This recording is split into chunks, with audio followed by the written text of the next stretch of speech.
Hey, everybody, this is Jonathan Ogden, and you're listening to the What's Bruin Show. Hey, Bruin fans, this is David Singleton, and you're listening to the What's Bruin Show. Go Bruins. Hey, this is Wayne Cook, and you're listening to What's Bruin Show. Hey, guys, it's Chris Johnson, UCLA national champion. I need y'all to listen to the What's Bruin Show. These dudes are off the hook. This is Maurice Jones-Drew, and you're listening to the What's Bruin Show.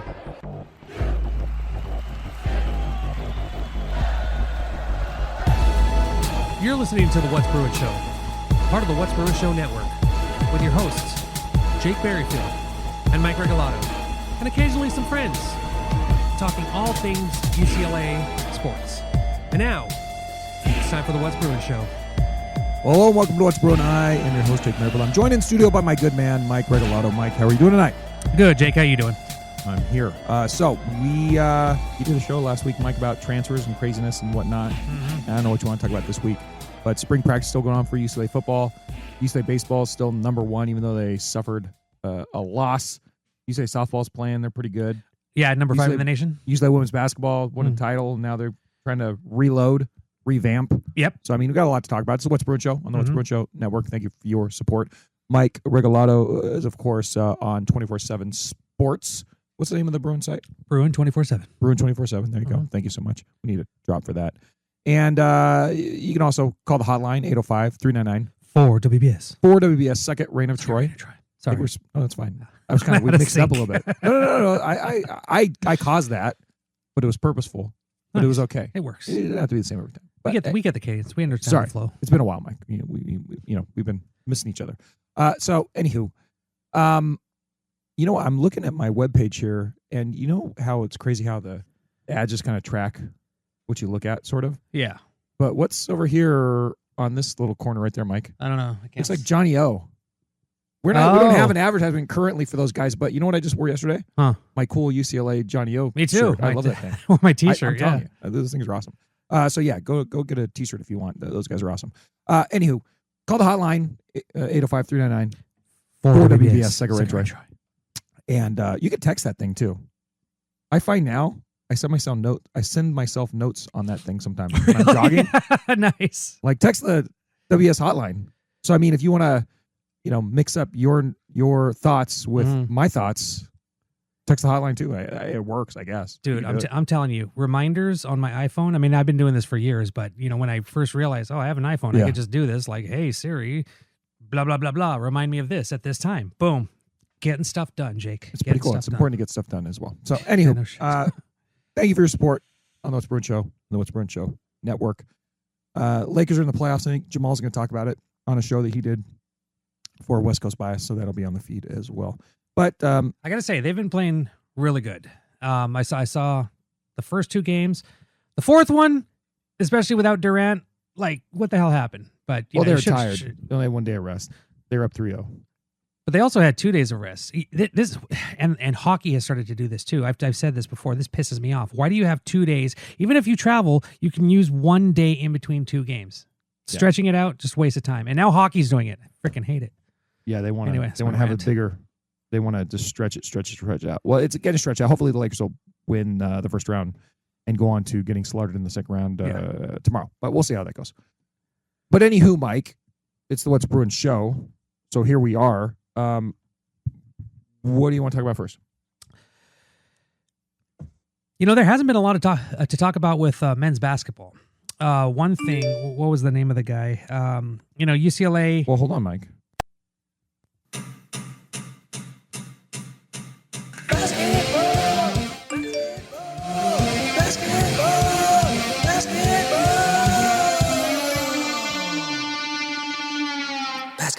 Men's college basketball with Mike. Well, not a lot on the men's college basketball front. Men's college basketball, 30 seconds with Mike. Yeah, seriously. As of now, it's been over a week since UCLA has gotten their last transfer portal commit. Currently, they have Jalen Petty, Xavier Robinson, Philip Jovic, Sergey Makura, as well as the freshman Javante Floyd and Joy Filan. But since then, not much because it's a lot of names that we don't know, sound unpronounceable, and exactly that we don't know. Oh, it gets even better. But how many of those are Euros? All? 2. Okay. 3, maybe. Okay. 2 for sure. But yeah, the Bruins, they were actually going after 2 big, I talked about this last week, 2 big targets in Wisconsin transfer John Blackwell and Matt Abel, who, they picked 2 ACC schools. Abel's going to North Carolina and Blackwell's going to Duke. And yeah, a lot of people are saying, like, is this, it's because UCLA doesn't have NIL. UCLA is doing fine with NIL. What a shame. There are just other factors. For one, it's Duke. Duke it just can give you anything. And I don't understand why UCLA is not at that point. But, hey, it's getting better. But right now, as I talked about last week, this is kind of, before I get into that, they also targeted a Baylor transfer. This is another guy whose name is hard to pronounce. Tunde Yesufo. Right. I believe that's how you say it. But I think Tunde's right. Yeah, he put At the least. his name into the transfer portal. I mean, into the NBA draft. Then on the last day before the portal closed, put his name in the portal. UCLA was one of the big targets, and it was kind of seeming like it was going really good. And then, yeah, well, somebody didn't take the blue pill because, dang it. yeah, he's going back into the NBA draft. So that's another player that UCLA was unable to get. Although I guess silver lining, Bummer. nobody else gets him. But that's it. That's what's been going on with UCLA recruiting right now. But yeah, it just seems like it's just more of the same with the transfer portal and not bringing in a lot of freshmen. There's some talented guys on here. I'm not going to lie, and just looking at just anxious to see what maybe Trent Perry and Eric Daly and Eric Freeney can do next season. But this is a team that's probably gonna. I could see it probably being worse than this season. They're good. They have a lot of athleticism. Defense could be a little bit better as opposed to last year, but this is just not an awe-inspiring roster. So it's, in my opinion, looking ahead, it kind of seems like this is where this is just UCLA basketball right now, kind of middle of the road right now. Well, that's a bummer. Yeah, it's kind of a bummer. Shame. But yeah, that's it. That's it for there hasn't really been any women's other men's basketball news. But it's not over yet. They could still probably sign someone, but Mike, and you've been more critical of Cronin than I've been over the last couple of years, but certainly this year, like every year he goes forward. And we talked about this on the show a couple months ago, and that is, if you would have told me a couple months ago, and you said, what coach does Cronin correlate with more, Ben Howland or Steve Lavin, friend of the show, Steve Lavin, I would have never even thought to think of Steve Lavin. And then we had a listener call it and kind of like say, hey, kind of more like that. And when you actually look at the records, Cronin and Lavin's records are like almost identical. I want to say Lavin went to 2 Elite Eights and Cronin went to a Final Four and Elite Eight or something like that. Yeah. But their regular season records are like the same, and then their flameouts are like the same. And it's like every year we go forward and UCLA doesn't quite get it done, or underachieves in our eyes, or doesn't have a big year. It's getting more and more to that identity. And I guess what I'm getting at with you is, at the very least, I thought it was good that over the last few years, Cronin's tried different things, even though none of those things actually worked. Yeah. He tried to go with the Euroball for a minute, and it kind of fell through. And he tried to go get a big baller in what was the guy? Blackwell? No. This last year. Oh, Dent. Donovan Dent, and didn't really work. But he's tried different things in different years. Yeah. Is he trying the same thing this year, or we don't know what he's trying this year, or does it even seem like there's a strategy, or does it just seem like they're just kind of trying to hold on the guys that they have and trying to pick up a couple of these guys in the portal since it's all changing so much? Like, is there a definitive strategy for this year that's definable versus the other years? Is that even a fair question? It's the same. Last offseason, Cronin did say that he is going to go more towards the transfer portal because he values experience. As opposed to growing his own recruits. Yes, exactly. But there's something to be said about having a core of guys that are together 2, 3, 4 years. Which is how he had his big wins. Yeah. That was a veteran, well connected team. Yeah. With Jaime Jaquez, Jalen Clark. It's unfortunate that Clark got hurt. But that was still a damn good team. Yeah, Tiger. But he hasn't had it since. There's just been a new faces. I mean, there's new faces every year, but it seems like more than at least half of the roster are just new faces. And that just, as we saw this year, they didn't start clicking until like maybe the last third of the season. And but that's a lot of college basketball now, though, too. Like, is that even a preventable thing at this point? I mean, like, can you even stop that? Let's say you homegrow your own talent, but then you have guys that are doing pretty good and you're trying to add through the transfer portal, but now it's hard to keep the guys that are doing good because they want to go other places. And now they're getting, they're getting, called by other schools too. It's like, I wonder how feasible just holding any team together from year to year is going to be going forward. Yeah. With as much shuffling as there is everywhere. Mm-hmm. Right. I mean, I'm sure there's examples of it. I'm sure Duke's not losing a lot of players that they don't want to lose. Yeah. So, I mean, you're right there, Mike, in that UCLA needs to be acting like the tier they're supposed to be in. But this is a college-wide problem at this point, right? Yeah. Well, it's a problem if you don't know how to handle it. I mean, if you're like Duke and Kentucky and you have, the money to just come play for us. But yeah, as I've said before, it's not just the NIL. It's just, do recruits, high school or transfer, want to play for Cronin? Some do. The top ones, he hasn't brought any in, so it seems like no. So I think that is a bigger question that the coaching staff might have to evaluate. Like, how do they present themselves? Because people talk. Yeah, media members talk, players talk. So yeah, until Cronin kind of figures out what's not working, it's going to be the same, in my opinion. Okay. Yeah. I mean, I don't know. I know Mara left, and there's been other guys that have left, but for the most part, it still seems like the players that play under Cronin seem to like him, and I worry about that a lot more than I worry about what the fans and media say. What do you mean? You worry about that?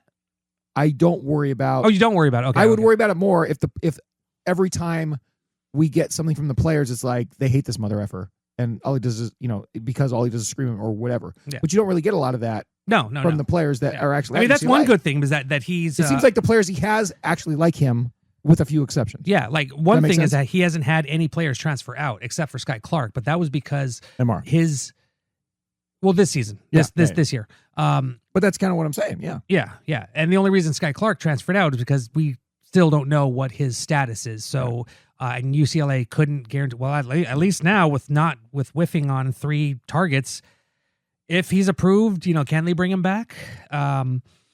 We'll see. I don't even know because there was also this other thing, the 5 for 5. That's what I was going to ask you about. That came up. Did it actually happen? It's weird that it came out that that's what's going to happen, but I think it's May 22nd when it'll be decided on. So this is kind of like the worst point in the year to have this because all these coaches are trying to construct their roster for next year. But as it was, it seemed like if the first wordage seemed like Mick Cronin could possibly retain Tyler Bilodeau. But what came out this morning was that it would be just like straight 5 years. And that would cut Bilodeau out. But, I'm still reading deeper into that. It literally just came out this morning. Yeah, it's just expected to figure it out on May 22nd. Yeah. And that's right before the NBA draft. So can teams bring a player back? How's that going to work? That's going to be crazy. It's very bizarre. But they kind of have to rip the Band-Aid on this because it's never going to be a good time to institute any of it, right? So they got to figure out something to do to alleviate the pressure on all ends. It would have been a little better maybe in July. Oh, sure. What I'm saying is... No, exactly. They're going to create... If this is an issue right now, it's going to be an issue regardless. So So, I mean, whatever. I guess they'll have to figure it out. The only thing that is consistent with college sports right now is the inconsistency, right? Mhm. It's just everything is changing all the time. Yeah. You just have to react to so many darn things. All right, well, do you have anything else to say about men's basketball? No, there's not much to say, but No, I mean, we actually said a lot, I think. What do you want to talk about next? women's basketball. All right, let's go to women's basketball. Women's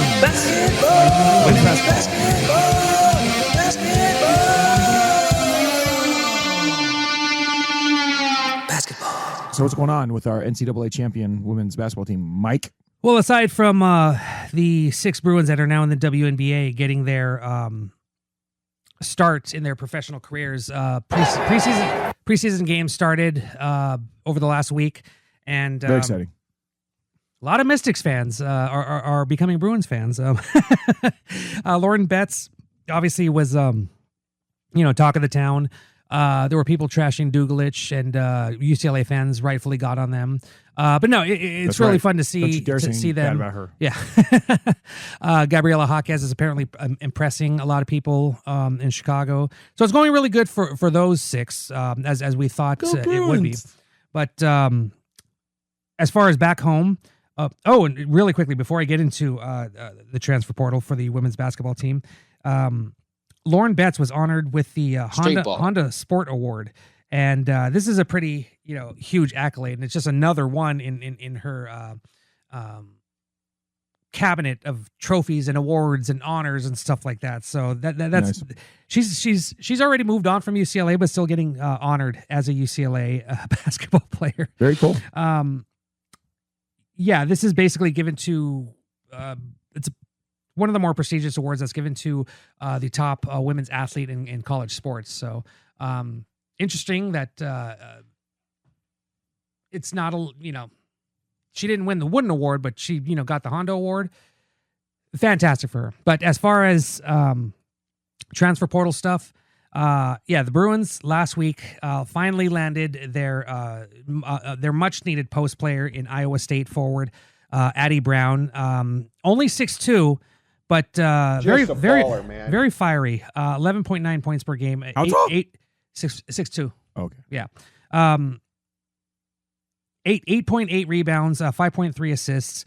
And then Nice. just maybe about an hour ago, it came out that the Bruins landed a commitment from another highly regarded guard, Notre Dame transfer guard KK Bransford. Go Bruins! Pretty damn tough on the boards. Pretty good physical. I dig that. Physical game. Has a good mid-range shot. Check out everything that Chris Johnson writes about her on Bruin 24/7 Sports. So as of now, the Bruins You have. gonna have him back on? I was thinking about that. Okay. Yeah, let's have him on. More. Kind of know him now. Basically homies. But yeah, UCLA now has four guards and 1 forward from the transfer portal. They have 11 players, I think, total on the roster right now. They might go with 1 more. But as it is right now, the forwards for the Bruins, Sienna Betts, Tamia Gardner, Amanda Muse, and Addie Brown. A lot of guards. Bonnie Diaz, KK Bransford, Lena Bilic, Donovan Hunter, Alina Aransalo, Somto Okafor, and Christina Kanamuzi. So they might be going a little bit smaller unless they do get another decently sized post player. But we might be seeing a shorter, definitely, without Lauren Betts, we're definitely going to be seeing a smaller lineup. It's going to be interesting to see how this team comes together.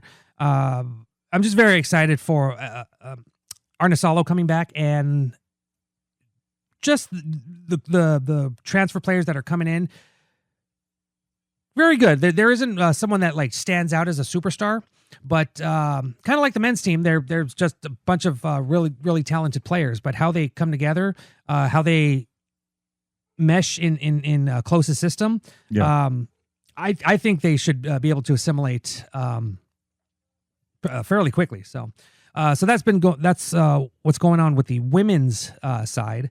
So far, a good roster that is going to be another. It's going to be another difficult roster for Corey Close to try to pick a starting lineup out of, because, like I said, you had Arnisalo, Bilic, sorry, not Bilic, Diaz and Hunter that could potentially start. Sienna Betts is probably going to start at the 5. Tamia Gardner, she's experienced, and then Addie Brown, she's a senior. I can't see her not starting. So yeah, it's going to be a difficult situation for Corey Close to try to figure out who's going to start each game. Well, it's a difficult problem to have when good problem. They're all good. Yeah, it's a lot more difficult of a problem when you don't have enough players to go into the slots. Yeah, right. Yeah, absolutely. So that's good. All right, excellent. Mike, what else do you want to talk about? A little bit of football. First off, what? Football. Blue 32, Blue 32, California, hood, hey! Football. Nice, Mike. Thank you. So the UCLA spring game is happening this Saturday. Yeah. It's free to the public. What time is it? It's at 12 noon. Things start earlier in the day. Yeah. Okay. Noon at the Rose Bowl. Will last about an hour and a half. Not sure of the setup yet. I'm sure they'll have like practice sessions, drills, and all that. But Coach Chesney said that there's going to be a game, so hopefully we get a good look at if the talent. They're put on the Big Ten Network or not? Probably, most likely. Yeah, I imagine they are. I think they're contractually obligated. Right.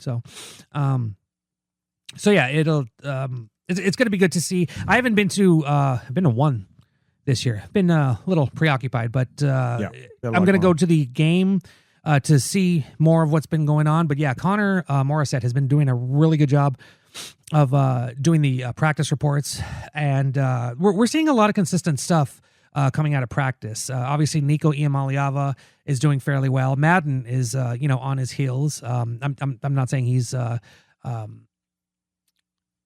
in contention for the starting spot, but he's the starter. Nico Iamaleava. If we have it, might as well use it. Nice. But Madden's been doing pretty well. The offensive line seems to be a little shaky not in terms of production, but who's going to start, because they're just flipping guys around. But it sounds like they have a lot of guys. That's what's which is good. Which is good. Yeah. I was looking at it today, and I'm just like, number one, who the fuck are these guys? But then the number two, there seems to be a lot of guys. Exactly. That makes me happy. Yeah. One thing, people had noticed that Scooter Jackson, who's potentially a starter, going to the defensive backs away from the offensive line. Yeah, I'll get back to the offense really quickly, but no, this was a bit of a note over the weekend. He hadn't been at practice. Bob Chesney said he was excused, but it came out that he's having like academic issues, so now he can't play with the team. Oh no! So hopefully he gets that corrected over the summer. And someone get him a tutor. Yeah, seriously. Stat. We need some good defensive play. I need a better fall schedule. Make sure those classes are easy. Yeah. Get him a tutor and easy classes. Let's do it. Does UCLA have a basket weaving class? Let's enroll. I know. Please. We want Scooter ineligible and kick some butt. Yeah, there we go. One of the so Javion Thomas is doing. I can tell you right now, that's my magic man. Nice. Right now. Nice. He was last year too, and he wasn't as magical. Yeah. But he's gonna be my magic man this year because I love Jet. I love Thomas. And Chesney. Chesney's gonna make it happen. Oh, tell me. So better. So yeah, apparently he's been doing well. We still haven't seen Wayne Knight, who has not. Hello, Wayne Knight. Hello, Wayne Newman. By the way, I just cut a bunch of Newman drops, and we'll have that soon. Nice. We'll be ready for that. Yeah. So Wayne Knight is not hasn't been participating in drills, or at least not been super active. So we'll see what happens to him in the fall. Brian Rowe. This guy, I think, just from reading the reports, is going to be an absolute baller. Apparently, in practice on Tuesday, he made probably what Connor called the best catch of the spring. So it'd be nice to have guys that can secure the ball and it would get into the end zone. Sorry, just writing some notes right That's here. That's fine. They still have Mikey Matthews, right? Yes, Matthews Go Bears. has been doing pretty well. But yeah, Rowe's the one that's definitely been sticking out. And Gotcha. as far as defense, obviously Sahir West has been a baller. Almost Seagull. I've been hearing a lot about him, and I can't wait to see how he performs Wednesday. He's a linebacker for the Bruins. Sorry. Whoa. That's wrong. There's no breaking news. Hit the No. wrong button. Straight baller. There you That's go. what I want. Sahir West. Straight baller. So as of now, it just seems like, and looking at the social media posts, these guys are having a lot of fun, and not only performing well, according to Chesney. Obviously, there's still a lot of work to do before the season starts, but things are looking good, and they're a lot of bonding sessions and just a lot of good camaraderie. A lot of the recruits that have been to some of the spring practices, a lot of them are coming away praising the change of culture under Bob Chesney. So yeah, it's just great to have that that news, that information coming out from outside sources like recruits, and it's just proving how they're just giving rave reviews about the football team. We'll have to see what they're like when they get on the field. Yeah, exactly. There's so many new guys. Yeah, But but has any idea how any of the guys are going to actually play? With I'm sure no idea. they do. But Well, yeah, they do. They see them practice Yeah. all day. We don't. Even the practice, is only 20 minutes out of 2 hours or something, right? Yeah, that you get to exactly. watch. Uh-huh. So, I mean, and what's crazy is that's more access than you were used to, right? Yeah, so but much more. it's still only 15, 20% of the whole thing. Yeah, We don't have any idea what these guys are going to be like. exactly. And they're all new. Yeah. There's like 60 new guys. Yeah, How could I get excited yet? about dudes we I've don't never know seen yet. player before. Yeah, I want to exactly. see all these offensive linemen do good. I want to see these new guys coming in do good. I know, I'm still waiting for the man with Nico. Where to play that guy? But we still have really no idea how any of these guys are going to perform, and we're hopefully, cautiously optimistic, right? Yeah. Mike, what do you think about Nico Iamaleava? Jesus, I got to use that again. I had it nailed. What's wrong? Iamaleava. Iamaleava. I have it. I don't know why I lost it. Anyways, what do you think about Nico in relation to the other Power 5 quarterbacks? Because I saw some report somewhere, might have been ESPN or something, and it had him as a bottom half quarterback out of the Power 5. I mean, we're talking out of 66 guys, he was in 30, like the high 30s, like almost 40. How do you feel about that in relation to his peers? Think he's going to show out better than that?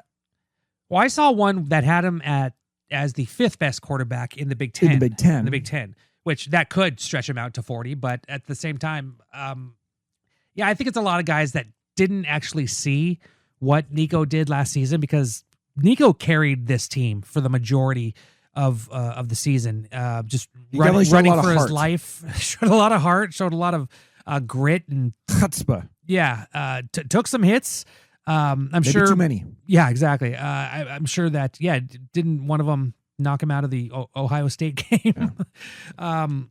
But hopefully with this offensive line and this different offense, he doesn't have to do that, and he will rely on other individuals to get the ball out Like to an Jet and advance. Newman. Yes, exactly, and not have to Slash run for his Renee. life every time That'd be nice. receivers are covered or there's 2 or 3 guys just coming If right at him through the You line. could take one thing for Nico and say, I want you to drastically improve this particular thing. Accuracy. Accuracy across the whole field? Yeah. Okay. Yeah.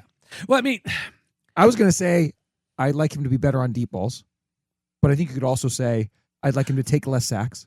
Yeah. I think you could also say learn how to run really hard and then slide really fast. Yeah. Those things those are the main things that jump out to me. yeah. No, that's a good point about going downfield, because that was one thing in Deshaun Foster's or Tino Sinceri's offense. Don't say especially his early name. We're not saying any of their names anymore. on. When we saw Groucho and Harpo's Yes, thank you. offense. I don't know. That's just Yeah. Let's say it's good. I'm sorry. I know. So you derailed What were me. you gonna say? What was I saying? Oh, yeah. There, early on, and even throughout the season, even with Neuheisel, with Jerry's offense, there was a lot of short passes. Like that was the offense. Short passes in the flat, 5 yards up. Not a lot of deep balls, but if he has the weapons and he gets the protection, yes, definitely. At least increases to like 15, 20. Like I was just like, they're dinking and dunking it down the field, and it's like that's almost exclusively. Maybe good if you're trying to kill time and save possession, but score some goddamn points. But he was not very accurate down the field too, and that was a no, problem. that wasn't all yeah. the offense; it was also him Yeah. completing passes down the field. And I think he had his moments, but that's what I think we both agreed then. I would say you yeah, said accuracy, and I said accuracy down the field, but that's pretty much the same thing. Yeah, I think that's more important to me right now than the learning how to slide or the taking fewer sacks, although those are very or they're important getting as well. 40-yard bombs. Yeah, Very no, important. Like accuracy. You need to stretch the field a little bit and be accurate on those down. Put it in the numbers. Put it in the hands. All right, well, that's good, Mike. If I were going to ask you to tell me who are you most excited about of these guys that we don't know, who are you most excited about? I'm just the new guys in. Yeah. Yeah, and because we don't know, I mean, even if we know who they were from their last school, we still don't know how they are as Bruins. But Sahir West, Almost Eagle, Rowe. Oh, okay. Which one do you like the best? West on defense, Rowe on offense. Yeah, and you just talked about Rowe quite a bit. So yeah, I has some believe you. incredible hands. So yeah, I will have to see. I'm curious to see what they're going to look like at the spring game / practice / whatever. So that'd be nice if they do actually have some real reps. What else is going on with football, Mike? Well, the NFL draft was this past weekend, and a 13-year streak has ended as the Bruins did not have a single Bruin drafted in this year's NFL draft. Crazy, right? Luckily, though, 2 Bruins got picked up as undrafted free agents, so that's good. And that happens quite a bit too. Yeah. Who was it? Gary Smith, defensive tackle, got picked up by the Raiders. So good job, Gary. Yeah, he's in the black and silver. Jacksonville Jaguars signed offensive lineman Garrett DeGiorgio. So both of those guys are have signed with their teams. Going to go through rookie camp and all that stuff. But let's see where they end up. I was looking at the combine results before the draft, and DeGiorgio is maybe as the NFL combine analysis put it, he's basically like a bottom of the roster type of guy. While Gary Smith is, they had him as a potential backup. So, good for them. Yeah, well, hopefully anybody as big as Gary Smith, they're going to, they're going to see some potential there. Yeah, they'll find a whether spot it actually plays into that. Who the heck knows, right? Yeah. Yeah. So hopefully, DeGiorgio can make some improvements and impress them. But only 2 guys taken in the draft this season, Which is crazy. not taken in the draft, signed after the draft this season. Yeah, no drafts for the Bruins, which is the first time in a long time. But then it's like, you think about how long it's been since UCLA, we flirted with having good teams under Chip Kelly. Yeah. But he never quite broke through. No. The last time UCLA was actually taken seriously for real was the couple years of the Moore era. But yet, they've had all this talent come through. Yeah. And so it's like, let's now put together... Let's hopefully now now that string's broken, but let's start another string. Number 1, let's get some guys drafted next year. Mm-hmm. But then also let's put the talent together while it's actually at UCLA, and let's have some nice teams. That would be great. That'd be exactly. super awesome. Yeah, maybe have some big wins. Bob Chesney, a bunch Chesney of twiddling our thumbs. Yeah, Bob Chesney was asked about that. He said he was disappointed that no Bruin was taken, and that's going to change next year. I was like, "Whoo, this guy." It's like Pat Riley calling his shot after winning the first of back-to-back championships. Well, and to be fair, his odds are pretty good if they went 14 out of 15 years with guys drafted. So yeah, it should be it's not really a big ask. Yeah, at this point, especially if they go kind of a letdown that they didn't have. If they just improve, let's just go. I want to say 7-5, but let's just say 6-6. Much improvement. You got some guys who can really ball out. Yeah, there should definitely be a few Bruins selected in next year's draft. So Okay. Well, I don't have too much more about this bike, but I did have a question. Now, can you see the screen right here? See this? We can turn it if you need. What do you got? Just looking at the schedule next year. Okay. We're not going to go through the schedule, but Not yet. not yet. but you know, we're not going to go through the schedule game by game. But I am going to tell you the schedule right now, just to remind you. Yeah. But I want you to answer this question, Mike. Mm-hmm. What do you think is the most important game of the season for the Bruins? Right here, right now. Let's go. Here's the non-con. At Cal, San Diego State, then Purdue. That's in con. At Maryland, at Oregon, Wisconsin, Michigan State, the Wolfpack out of conference game. Towards the end of the season. I guess we're doing SEC style this year. At Minnesota, Illinois, at Michigan, and then hosting SC. What was your question again? My question is, of all those games, there's 12 of them on the schedule. Yeah. Which one's the most important to you? That's tough because I've been looking at this. I'm going to try to do, after spring, I'm going to do an article on the easiest to toughest games. And I'm like, which one is it? That at Oregon, always tough. I don't remember the last time UCLA beat Oregon at Oregon. Yeah, so does that make it an important game? That's a scheduled loss as far as definitely. I'm concerned, right? I mean, yeah, pretty much. Yeah, pretty much. I think at Cal will be good to set the tone for the season. Couldn't agree more. Minnesota will probably be tricky. At Michigan is definitely going to be difficult, and against USC. I mean, no matter what, USC is. So, which game is the most important to you for the Bob Chesney era, starting in 2026? Damn, I have to pick one. Yes. I'm going to cheat and pick two, but yeah. Yeah, I was going to kind of pick two. I'll say the last two: at Michigan and against USC at the Rose Bowl. So, why are those the most important? Because I think those Finish will put strong? Yeah, those will put exclamation points on. Like, let's say. I mean, just right now, I could see maybe 1, 2, yeah. So that'll be 10 games. I can kind of see UCLA going 6-4 to that point. Yeah, with 2 potential losses at Michigan and then against USC. But if they're 6-4, that's actually pretty damn good in the coach's first season. And then you go at Michigan. If you go to Michigan 6-4. And you beat them, that's going to be huge, especially since UCLA, I know it irks a lot of UCLA fans, but the fact that Michigan backed out of that game at the Big House a few years ago, well, now UCLA gets to return that favor. So that I think will be really interesting. And then with if they beat Michigan, that momentum for the next week at USC, that's just going to be huge. Can you imagine 7-4 and you just beat Michigan, most likely will be ranked. In your mind's eye, I'm sorry, no, you finish your thought. Yeah, and I'll just say, like, UCLA would have all the momentum. Well, that just depends on where USC is at that point.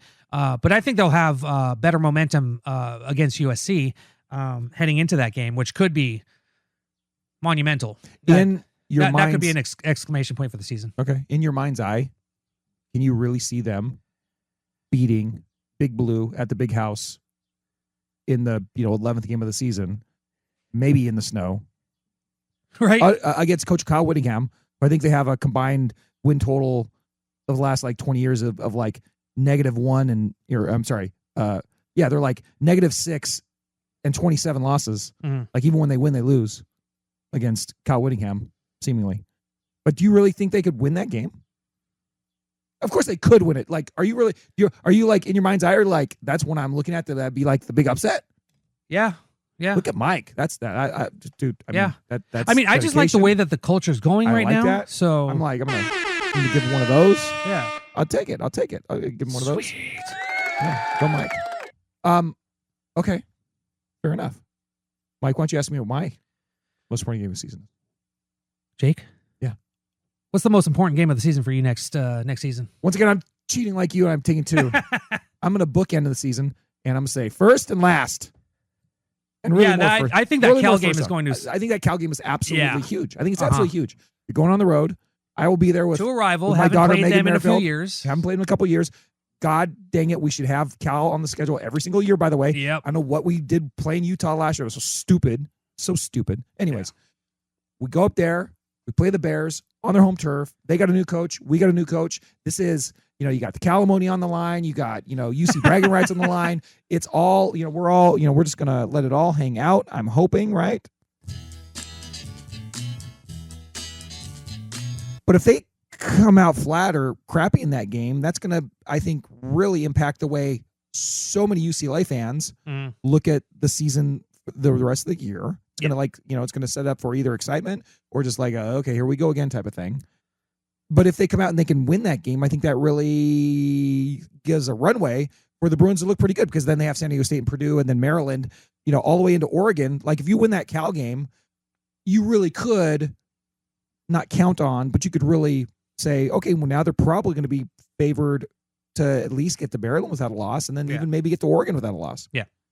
That could really start the season out well. And that's what I'm looking for. And I want to be at that game, and I want to win that game. I don't want to lose that game. It's going to be the first California UCLA game my daughter and I are going to go to, and she's going to have graduated college, because of the Big Ten nonsense. And then, along with you, Mike, once we get to the end of the season, who knows what state USC is in? Hopefully in a state of underachievement, but maybe they're having a good year. But bottom line is they're going to be at the Rose Bowl, and that'll be the Bruins' chance to close strong. And however the middle 10 go, I want to see them beat the Bears, and I want to see them beat the Trojans, and we'll go from there. Yeah. And if they go 2-0 in those games, I think that bodes well for the rest of the season. That'd be a nice Bruin sandwich there. It would be. So that's where I'm at. All right, cool. All right, Mike. Yeah. That's it. I don't got no more football. Yeah. What else you want to talk about? That's all I got. Have you watched any of the baseball? A little bit, like popping in here and there. It's so funny because I was also watching the NHL playoffs. Just kind of have to. The son is loving the Dodgers, so whenever the Dodgers are on, like he kind of takes control of the TV. So I've seen a little bit. God, they look really good. Very dangerous team. Yeah. I think this might be a championship winning season for it's the Bruins. It's kind of fun how, to me, it's almost a little bit, I don't know. It's cool to see them being really good again, because it seems like they've been kind of especially since they were sucked ass 2 years ago. That's when people were saying like, yeah, but they have a really good class once they mature, because they did really well last year. Didn't get as far as a lot of people thought. But this year, coming out number one, you have Rock Chalosky, who's just a baller. Just an absolute stud. He's going to be the number one pick in the MLB draft. Straight baller. Yeah. They're just killing it right now. And then you have softball, who's hold on, with the baseball. Who reports for it on 24/7? Our guy, former walk-on and son of the coach, Jack Savage. Why don't you get him on the What's Bruin Show? Fine. Talk some UCLA baseball. Sure. I'd like that. Fine. Let's do that. Okay, cool. Can we? Okay. Soon, because that's how many. What they they only got a few more games left, for Christ's sake. Exactly. But guess what? We might have a report live from Santa Barbara. Oh. Because my daughter told me, Molly Merrifield said she's going to go to the game on April 28th. Oh, nice. Now, I actually have to, she actually has to do it. I'm not sure I believe that she's actually going to go, because she says she's going to do a lot of stuff, but she doesn't quite follow through sometimes with stuff like this. But she says she's going. So if she does, I'm hopefully going to get something from her about this game. Yeah. Or even if not, whatever, we'll get something. But anyways, the 28th. That's on. That's that's tomorrow. No, that's today. It's like right now. She might be at the game. Oh yeah. Hold on. Oh, this is live updates from Mike Vamp for a moment. What's brewing? News. Breaking news on a weekly basis. News just in. We're going to see how this goes. I'm calling Molly right now. She can't sue me. She's my kid. So I'm not even going to ask her permission. Hello? Hello, can you hear me? Can you hear me, Molly? God damn it. Let's try this again. Hung up on you. Well, because you couldn't hear me on the thing. It's so annoying. Let me try Malcolm. Why is it so hard sometimes, Mike? I don't know. It's so hard to be a Because Bruin. we're Bruins. So hard. Try Malcolm. Hey, can you hear me? Yeah. Okay, good. Bye. Love you. Bye. Try this again. Great podcasting. Gold. I hope she answers this time. Hello? Oh my God. Can you hear me? Hello. Yes. We're on the air. live on the air. Not live. Okay, great. Anyways, you look nice. Look at her hair. Doesn't her hair look nice? Mike says you look nice. Thank you. So before you went back to school, when I saw you on the weekend, you said, "Hey, go Gauchos! We're playing #1 ranked UCLA baseball on Tuesday, and I'm going to go to the game because I'm a good cowgirl. I went. I'm a good Gaucho cowgirl." I went for 2 innings. We were down. Wait, you 6-0. actually did go? You actually went? Yes. Oh my God! Yes. Dude, I did not think you were going to go. So I'm so proud of you right now. I was like going to say, like, there's no way that she went to the game because, like, she would have sent me a picture or something. And then I, like, looked to find my iPhone and, like, I'm like, oh, no, she's in her apartment, whatever. And I looked at the score and I'm like, oh, yeah, it's 13-1. But you actually went to the game and watched 13-1? Yeah, it's 13-1. 13-1? Yeah. Bro. Oh, yeah.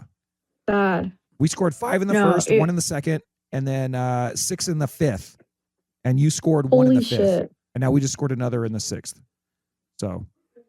Yeah, we went for 2 innings and it was sold out. So we were just standing in the outfield. Oh, crazy. The game. Because there were like barely any seats.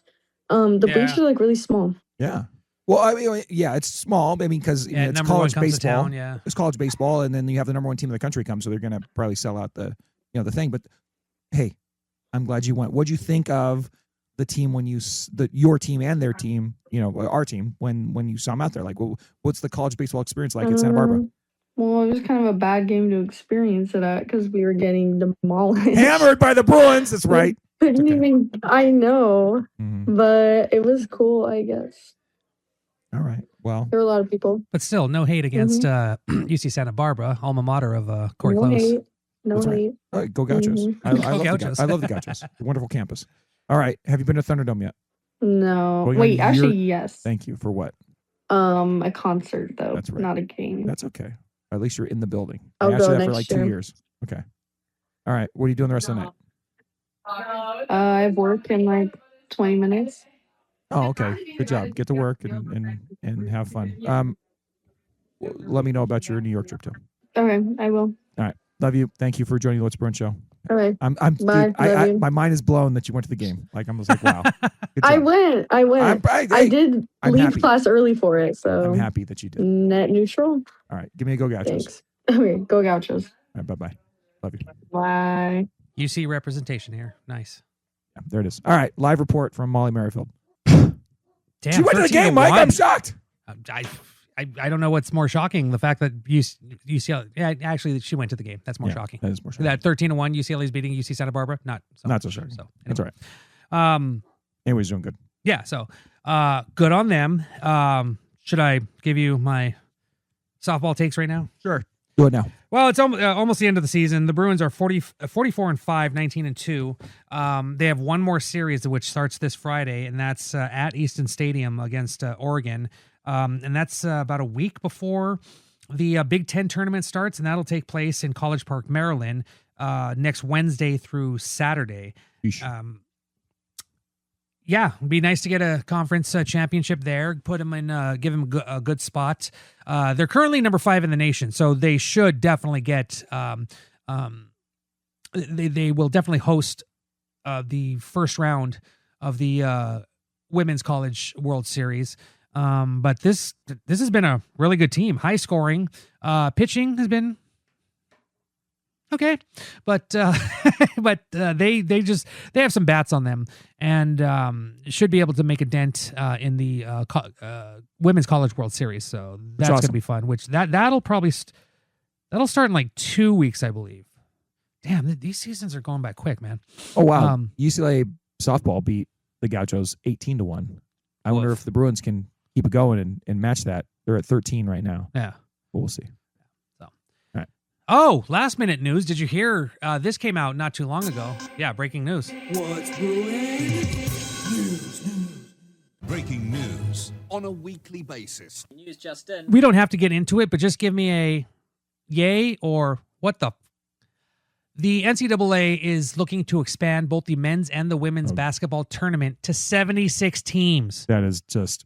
What the hell, man? We don't need this. Way possible. Like, what are we doing? I don't even like the play-in games. What are we doing? Like, if you think you should be in the NCAA tournament, do better during the regular season. I mean, that's all I got to say.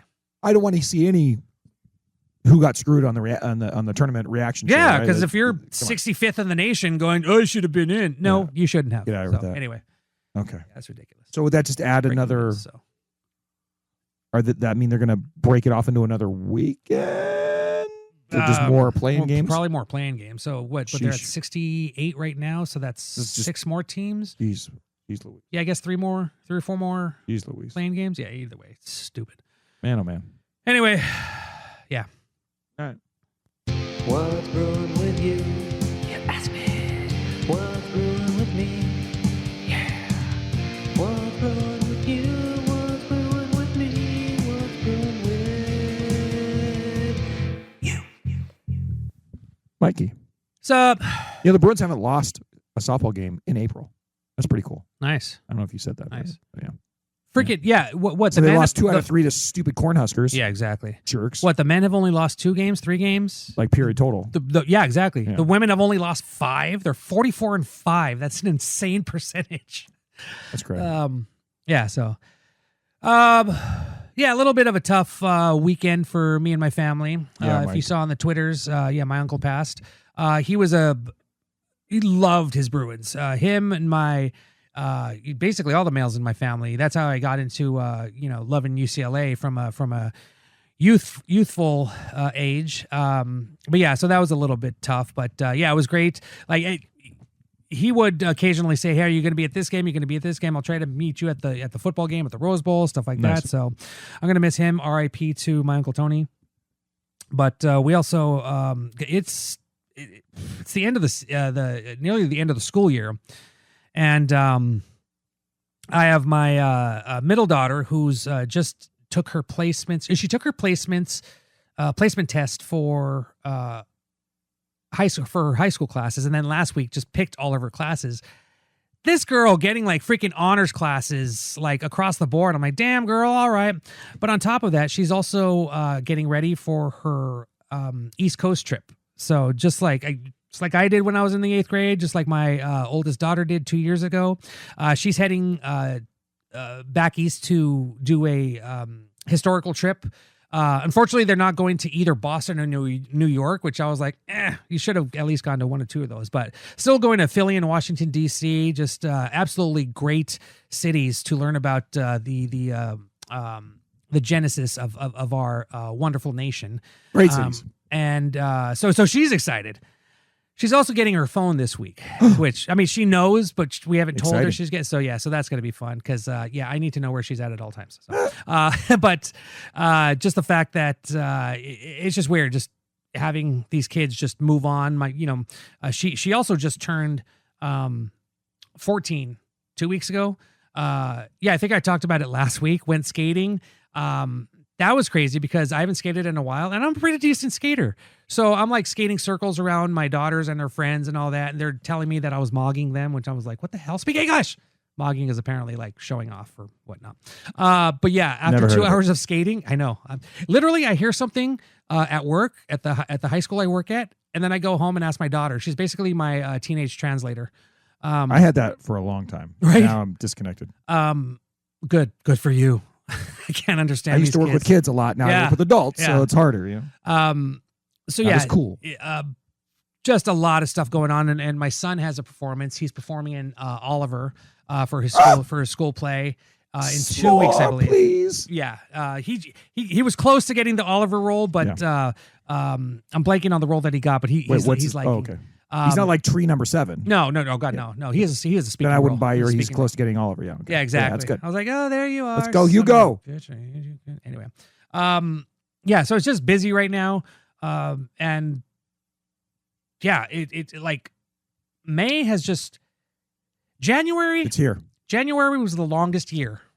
Yeah. And then every month since, it's just been boom, boom, boom. We're done. We're almost in May. It's what great. The hell, man? Great. But no, just really busy, and then going out to the spring game this weekend. I'm going to take Hugo because the girls are going to go shopping for the East Coast trip. So, but yeah, that's basically what's going on for the What's Bruin show. Give me some pictures or something. Have Hugo take a picture for me. Oh, hell yeah. I'm not going to do it. Yeah, exactly. I'm going to be telling her because she's going to get her phone this week. I'm like, send pictures. So, yeah, so I'm going to be very excited. Jake, what's brewing with you? Take The Diversion. That's going to be the title of this episode. Okay. It's going to be a story that I'm going to tell. Like, Okay. I don't tell a lot of stories from work, but as we go forward, I probably can tell more and more because I'm just like, whatever. What does it matter here? So, anyways, about a month ago, I'm at work and I'm in a courtroom, and there's a guy that comes in, and he is a slight. When I say slight, I just mean like he's just a tiny guy, but a slight Chinese guy that barely speaks in English, mostly speaks Mandarin. Okay. He gets arrested for something that is a misdemeanor, and he gets cited out, which means he's get a ticket, basically, right? It's a ticket for a misdemeanor. He got arrested for that like 2 months ago, and then he's supposed to come to court last month on this ticket. Does that make sense? Yeah. He walks into court of his own free will. Wonderful. He sits down, and for most of the morning, we have to wait around because he doesn't speak English. We have to wait around for an interpreter, which is not uncommon because there's not a whole lot of Mandarin interpreters in the county. So you have to kind of book them. And it just so happened on that day, we were unlucky in that there was 2 cases in the courthouse, and the other court like monopolized them for like most of the morning, right? And whatever, that's just how it is. Anyways, this guy throughout the morning gets increasingly more and more unhinged. He showed up in the morning with a decent attitude, but then I'm communicating with him through Google Translate, just him typing into his phone in Mandarin characters, and then me speaking into his phone and watching it translate into Mandarin, which is really cool because I could see the English translating, and then it turns into the characters. But basically, I know that he was upset, getting what my message was. Yeah.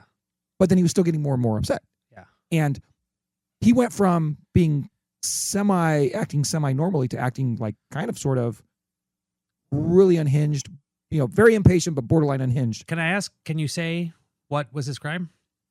Let's stay away from that. Just misdemeanor. It was just a misdemeanor. Okay. Misdemeanor charge. And it was just in my head. I'm like, oh, what was this for? If you really want to know, email me. We'll talk after. I'll tell you, Mike. But I mean, if the listeners on the Slack channel want to know, I'll spread. This is some VIP content. You have to subscribe to the Slack channel. But anywho, that's not really important to the story though, because let's just say that he's getting more and more impatient, waiting in court, and he's saying stuff like, I had an appointment for 8:30, but you don't have a court appointment for 8:30. It's like you show up for court on time at 8:30, and then we'll get to you as we can. And generally, where I'm working, we generally get you out of there before lunchtime. But this time, we would have, except for the interpreter shows up about a half hour before the lunch break. The lawyer's been in and out, but I get him there, and so now we're ready to roll. Yeah. And on this case,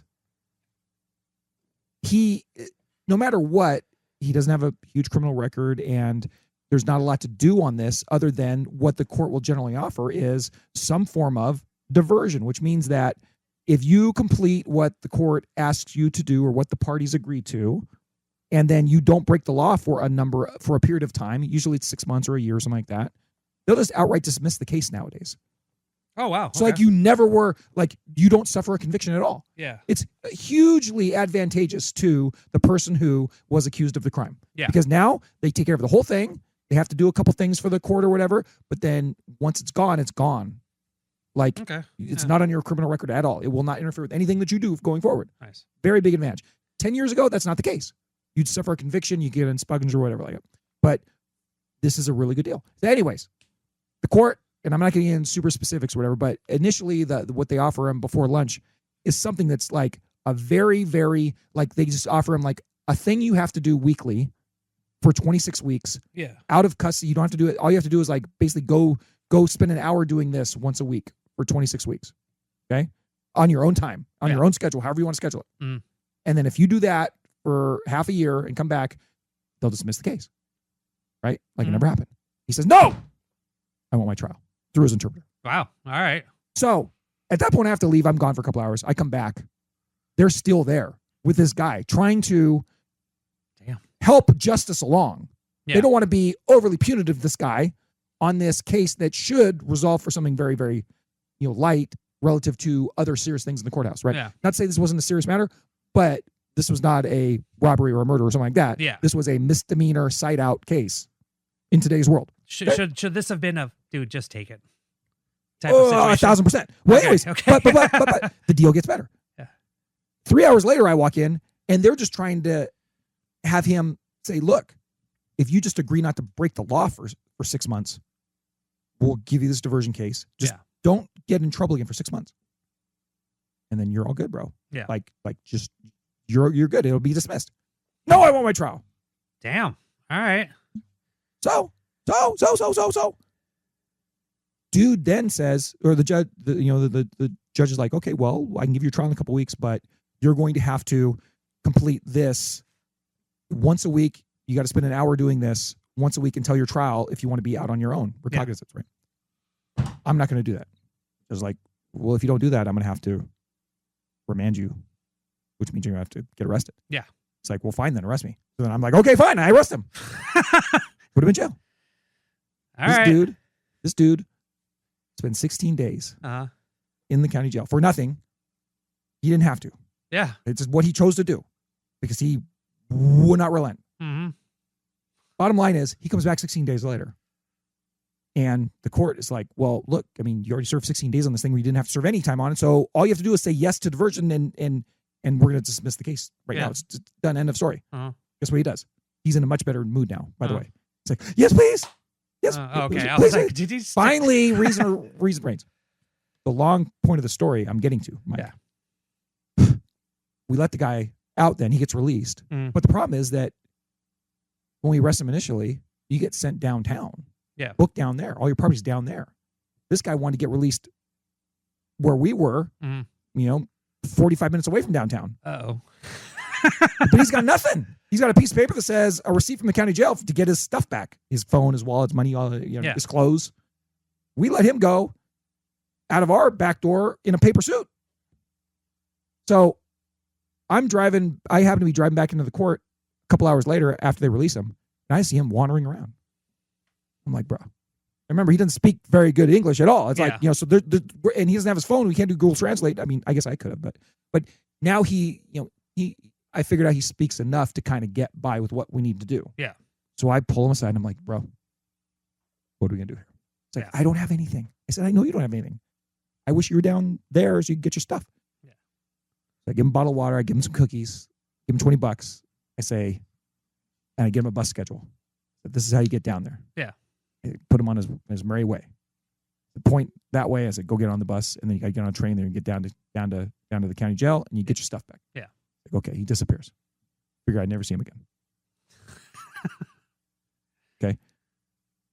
Comes back the next day, walks into our courtroom with all his stuff, happy as a clam. Oh, he made it. All right, good. He made it. He made it.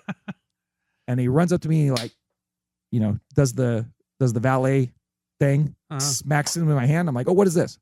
He's back with money, and gave back a like a little extra. I said, I can't take this, and he runs away. So anywho, take it. I may be confessing something here, give me trouble. But what I ended up doing was, I took that, and over the weekend on Sunday night, I baked like 150 cookies using the extra $20 that I gave me. I took them to my work and distributed them amongst the staff. Oh, nice. And told this fine tale. But it's like, this guy went from the worst decision of his life. Yeah. And then I'm glad we were able to help him out. And then it turned into a nice happy ending and a lovely story. Well, it's a good thing you spent 16 days of hard time to. The moral of the story is, get his mind right. Take the diversion if they're offering to you, man. Yeah, right. Don't do this. This is your public service announcement. Don't let that happen to you, my guy. Okay? Like, people at the courthouse, people in the criminal justice system, despite what they want to tell you on TV and your radios and your podcasts or whatever, and in your books or whatever, for the most part, almost all of us, to a man and to a woman and to a person, just want to help your ass. Yeah. Whether you're a victim or a defendant or accused or whatever, you're going through the ringer, we're there to help you. So let us help you. And don't get all pissy and then demand to go to jail over nothing. That's the moral of my story, Mike. I will take the jail. And if things go well, maybe I'll make some more cookies. Anyways, Mike, that's my what's brewing. Like I said, that story may not be 100% kosher, but hey, we're here at the What's Bruin Show. We're here for you, and nobody's listening anyway. Yeah, so we curve it. There we go. Mike, next week we'll be back with something. Maybe a guest, maybe Chris Johnson, maybe Savage, son of Savage.